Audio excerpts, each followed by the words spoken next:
कांग्रेस प्रत्याशी रोहतास सिंह ने दर्जनों गांव का दौरा कर मांगे वोट। ग्रामीणों ने फूल मालाओं व पगड़ी बांधकर किया भव्य स्वागत व भारी मतों के अंतर से जीतने का दिलाया विश्वास। आपको बता दें कि कांग्रेस ने देश को विकास की गति देने का काम किया है। भाजपा के पास वोट मांगने के लिए कोई वजह नहीं है, इसलिए जाति और धर्म का नाम लेकर वोट मांग रहे हैं। जबकि कांग्रेस ने अपने समय में रिकॉर्ड विकास कार्य कराए। अगर उन्हें जनता का प्यार मिला तो वो क्षेत्र के चहुमुखी विकास के लिए दिल जान से कार्य करेंगे। बता दें कि आज बुधवार को तावड़ू उपमंडल के दर्जन भर गाँव में अपने जनसंपर्क अभियान कार्यक्रम के तहत यह विचार कांग्रेस प्रत्याशी रोहतास खटाना ने व्यक्त किए। इस दौरान ग्रामीणों द्वारा कांग्रेस प्रत्याशी का फूलमालाएं व पगड़ी बांधकर भव्य स्वागत करते हुए उन्हें भारी मतों के अंतर से जिताने का विश्वास दिलाया। कांग्रेस प्रत्याशी रोहतास खटाना ने बुधवार को तावड़ू खंड के गांव पीपाका, पाटुका, बुतलाका, किरूरी, घुसपैठी, धुलाबाट, खरखड़ी, राहड़ी, मलाका, सालाका व शिकारपुर गांव में अपने जनसंपर्क अभियान के तहत जनसभाएं की।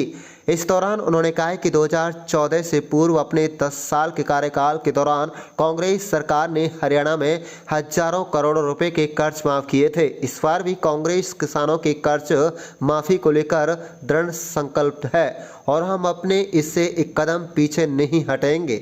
भाजपा ने प्रदेश के युवाओं को उनके साथ धोखा किया, जिसके तहत भाजपा के राज में सबसे ज्यादा पेपर लीक हुए, महिलाओं और खिलाड़ियों पर अत्याचार किए गए। कांग्रेस की सरकार बनने पर हर वर्ग को बराबर का सम्मान दिया जाएगा। मैं तो वोट की अपील करने के लिए आपके सामने आया हूँ।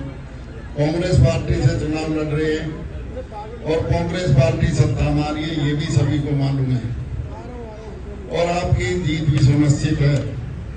और आप इसमें भागीदारी नहीं बनोगे तो विकास कैसे होगा? विकास तो सत्ता से ही होगा।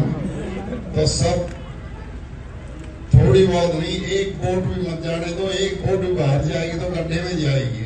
कोई और एक तरफी सरकार आ रही है, इसमें तो कुछ कहने की बात ही नहीं है।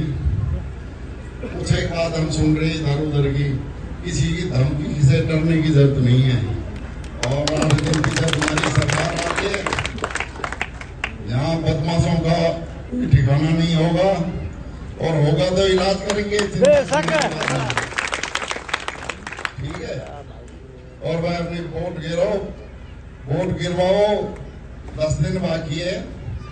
यही जोश और जुनून बनाए रखे 5 तारीख तक और 5 तारीख को एक एक वोट कांग्रेस के हाथ के पंजे के सामने का बटन दबाकर और डिब्बा भर दो और बाकी फिर 5 साल में आपका चौकीदार दोनों भाई मिलके चलाएंगे आपके। ठीक है।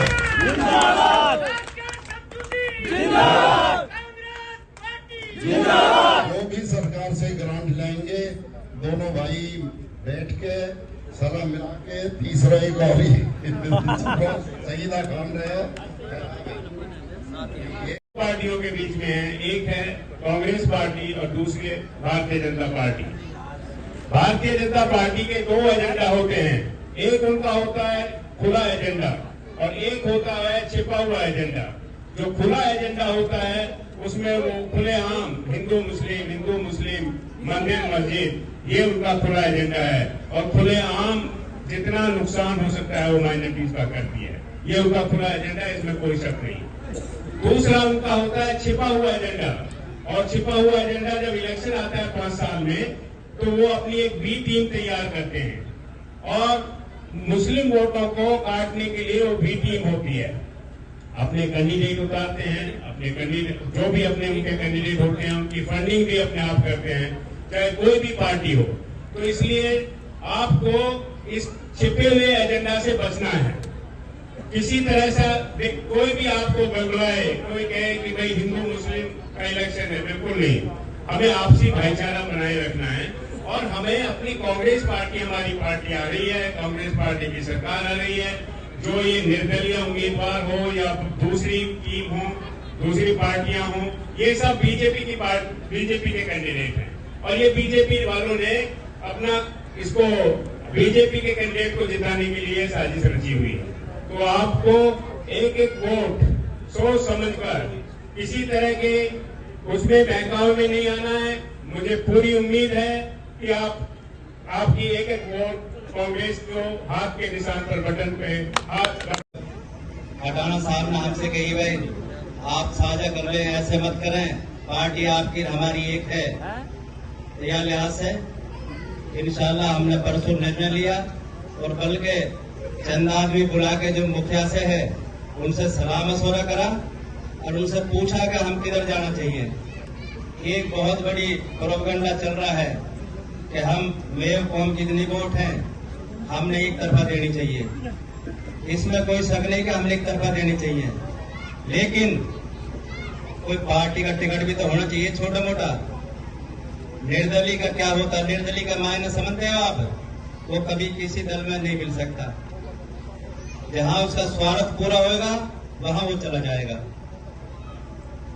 आए कुछ समाज के लोग, हमने कही अगर सारे इकट्ठे होते हैं तो हम तैयार हैं, लेकिन जो ये बड़े बड़े इनने पंगा कर रखे, किसी को पकड़वा दिया, किसी को केस बनवा दिया, कोई कब्र में सो रहा और बहस है, जेल में जो जेल काट रहे हैं उनका हिसाब कौन करेगा? पहले ये हिसाब करके आए, फिर हमसे समाज इस बात की कहे कि भाई आप समाज के साथ रहे हो तो मैं वादा करता हूँ आपसे, अगर ये बात हो जाती तो इंशाल्लाह हम खटाना साहब के साथ ना रहते, हम उस भाई के साथ चले जाते। लेकिन इसका वसूल भी तो होना चाहिए। जिस तरह उसके हालात हैं, अभी मुझे पता लगा एक आपका दामाद है समय पहलवान, उसको सीआईए में उठवा दिया। ये छोटी हरकतों से क्या हो रहा है? आप जानते हो पीपा का बड़े समय चोर डकैत है क्या? फिर ये अच्छी बात है क्या? और फिर अगर कोई बात कौम की आती है तो हम भी अपना आप मेव कहलवाते हैं। भाई हमने डरने की बात क्या बात है? हमारे और मुस्लिम समाज का जो बीजेपी ने बहिष्कार किया है, आदरणीय साथियों एक ही बात कहना चाहता हूं, इस बीजेपी को ये बता दो हमें कांग्रेस पार्टी लानी है। और आदरणीय साथियों देश का सभी स्थान खतरे में है। आदरणीय साथियों एक बात और कहना चाहता हूं मैं, हमारा रोजी रोटी का जरिया जो जितने भी मुस्लिम बहुल क्षेत्र लगता है या तो पहाड़ है या डंपर है। सबसे पहले नेताजी जब आपकी सरकार बने, मंत्री बने, तो पहाड़ को चालू करवाने का काम करे। और दूसरा, जितने भी हमारे डंपर चल रहे हैं, कोई भी अगर आईटीओ ने तक लिया उसको ये बात बर्दाश्त नहीं करी जाएगी। आज जोड़ के प्रार्थना है, जी को वोट दो, राजी को ठोक दो। और जितने नेता झूठ बोल के आएंगे, आज से पहले इन्होंने 90 हजार गाड़ियों के चलान भर रहे हैं। आदरणीय साथियों आपको बात ये समझनी पड़ेगी। जय भारत।